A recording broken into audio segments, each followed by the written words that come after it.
बिस्मिल्लाहिर्रहमानिर्रहीम अस्सलाम वालेकुम। मैं हूं मेरीन सब्तैन, देख रहे हैं आप मेरा यूट्यूब चैनल और फेसबुक पेज। नाज़रीन, मैंने आपके साथ इस स्टोरी के ऊपर बहुत सी चीज़ें शेयर कर ली हैं। मैं उनको रिपीट नहीं करना चाहती बार बार, मुख्तसर सा बयान करूँगी उन लोगों के लिए जो इस वीडियो को पहली बार देख रहे हैं। हमारी एक आर्टिस्ट हैं और उनके साथ जो कुछ हुआ आप उस बारे में कल से ख़बरें सुन ही रहे हैं। कराची में रहने वाली हुमैरा असगर अली, जिसने आहिस्ता-आहिस्ता इस शोबिज़ की दुनिया में कदम रखा और अपनी जगह बनाने की कोशिश की, लेकिन शोबिज़ की दुनिया कितनी सख्त है और कितनी मुनाफ़िक है, उस बारे में भी उसने खुद बताया। और कितना एक इस शोबिज़ की इंडस्ट्री में रहते हुए वो तकलीफ़ में रही, कुछ लोगों ने बातें शेयर की हैं, वो आज मैं आपको बताऊँगी। एक इंटरव्यू है हुमैरा का, जिसमें उसने बहुत सी बातें अपने बारे में बताई हैं, अपनी फैमिली के बारे में बताई हैं। और फिर कुछ चीज़ें हैं जो लोग इसके साथ काम कर चुके हैं, उन्होंने बताई हैं, उसके बारे में, उसकी नेचर के बारे में, उसके गोल्स और मिशंस के बारे में। और फिर प्रोबेबली हुमैरा के साथ क्या हुआ होगा, ये भी उसके साथ काम करने वाले कुछ साथी अदाकार जो हैं वो बता रहे हैं। ख़ास तौर पे तमाशा में जब वो उन्होंने अपना एक दिया था, परफ़ॉर्मेंस दिया था, तो उसमें कुछ लोग जो इनके साथ जिन्होंने वक़्त ज़्यादा गुज़ारा, उन्होंने कुछ इनके बारे में चीज़ें बताई। तो ये सब कुछ आज मैं आपके साथ शेयर करूँगी। हुमैरा असगर अली 32 साला एक आर्टिस्ट, एक मॉडल, जिन्होंने तरक्की का सफ़र जब तय करना शुरू किया, तो फिर एकदम से एक ब्रेक आया। और वो ब्रेक इतना अजीबो-गरीब था कि वो सोशल मीडिया पे जहाँ इतनी पॉपुलर हो रही थी, उन्होंने सोशल मीडिया पर आना भी छोड़ दिया। इसकी वजह कुछ साथी अदाकार बताते हैं कि उसे काम उस तरह से नहीं मिल रहा था जिस तरह से वो चाहती थी। जो वो सोच कर लाहौर से कराची आई थी, वो कहती थी मेरे ख्वाब बहुत बड़े-बड़े हैं। मैं अपने ख्वाब हासिल करना चाहती हूँ और अगर मैं अपने ख्वाब हासिल ना कर सकी तो मैं अपने आप को माफ़ नहीं कर सकूँगी और मुझे खुद को माफ़ करना नहीं आता। ये हुमैरा असगर अली जब कराची शिफ्ट होती है, डीएचए में एक फ्लैट लेती है इत्तेहाद टाउन में और यहाँ पर अकेली रहना शुरू कर देती है और 7 साल से ये कराची में अकेले रह रही थी। पंजाब लाहौर की रहने वाली हुमैरा एक फ़ौजी घराने से इसका ताल्लुक था। माँ और बाप दोनों फ़ौज से थे। वहीं पर दोनों की मुलाकात होती है। कश्मीरी वालिद और कसूर की वालदा, दोनों के दरमियान मोहब्बत होती है और शादी हो जाती है, जिसके नतीजे में इनके 2 भाई, 2 बहनें होते हैं और ये सबसे छोटी होती हैं। माँ-बाप जो है बच्चों से ज़ाहिर-सी बात है प्यार करते हैं, इनको पढ़ने में मदद देते हैं, इनको पढ़ने का शौक होता है। वालिदैन जो हैं ये कहती हैं कि पढ़ने में उन्होंने मेरी बड़ी मदद की और पढ़ाई जो है उन्होंने कहती हैं कि मैंने एमफ़िल की और उसके बाद मैं कराची आ गई। वो कहती हैं मैं कराची क्यों आई? मैं कराची इसलिए आई कि कराची की ज़िंदगी जो है वो बड़ी फ़ास्ट है और ये सच है। कराची के लोग बहुत प्रोफ़ेशनल हैं, कराची की लाइफ़ बड़ी ऑर्गेनाइज़्ड है, लोग प्रोफ़ेशनल हैं। लाहौर की ज़िंदगी कंपैरेटिवली कुछ और तरह की है। वो कहती हैं कि मैं कराची आई, यहाँ काम था, यहाँ की ज़िंदगी फ़ास्ट है, मुझे आगे निकलना था, मेरे बड़े-बड़े ख़्वाब थे और मैं इन ख़्वाबों को पाने के लिए यहाँ आ गई।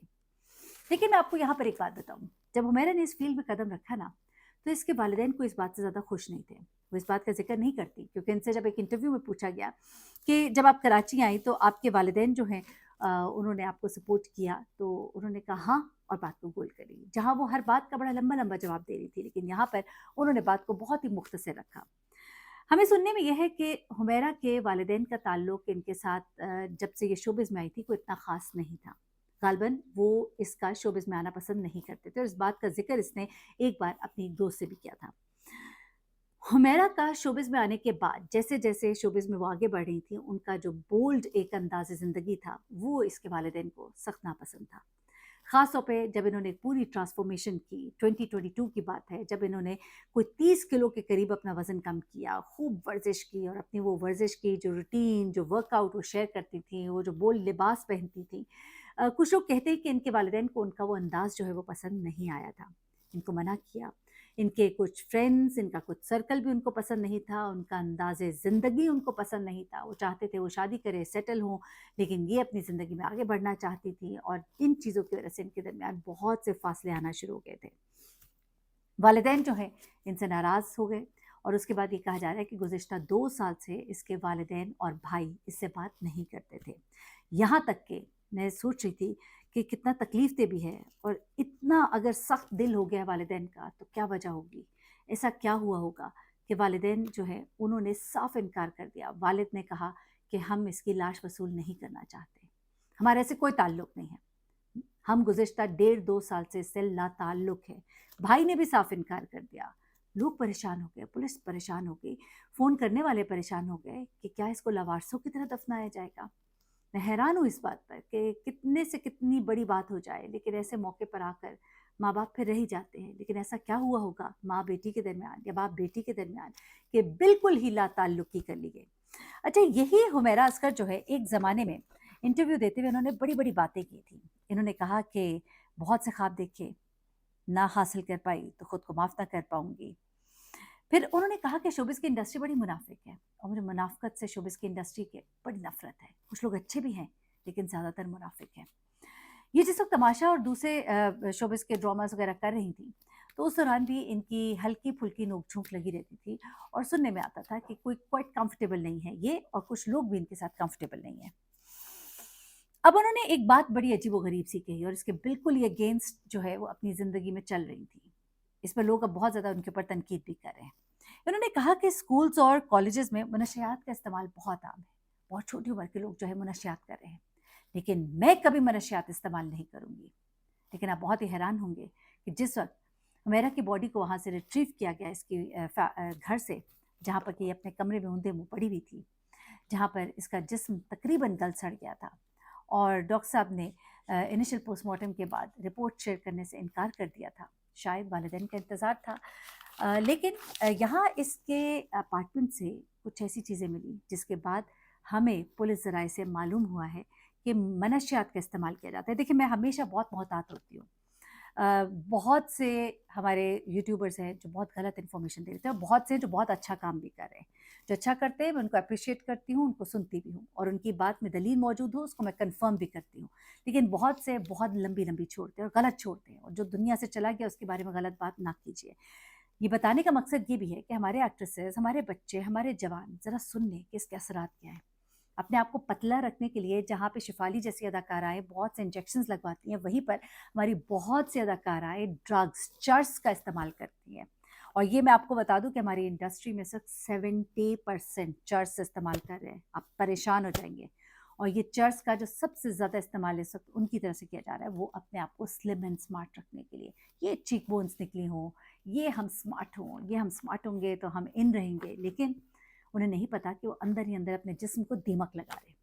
اور یہ دیمک جب پھیل جاتا ہے نا، تو پھر وہ ہوتا ہے جو یہاں پر ہوا۔ یا تو شفالی کا بلڈ پریشر بہت لو ہوا، یا پھر ان کا بلڈ پریشر بہت لو ہوا، ڈرگ کی اوور ڈوز ہوئی، یا وہ جو اپنے آپ کو فٹ رکھنے کے لیے بہت زیادہ ورک آؤٹ کرنا، خیال نہ رکھنا اپنا، یا پھر ڈپریشن اور انزائٹی، آپ سے کوئی بات نہیں کر رہا، کوئی آپ کا دوست نہیں ہے۔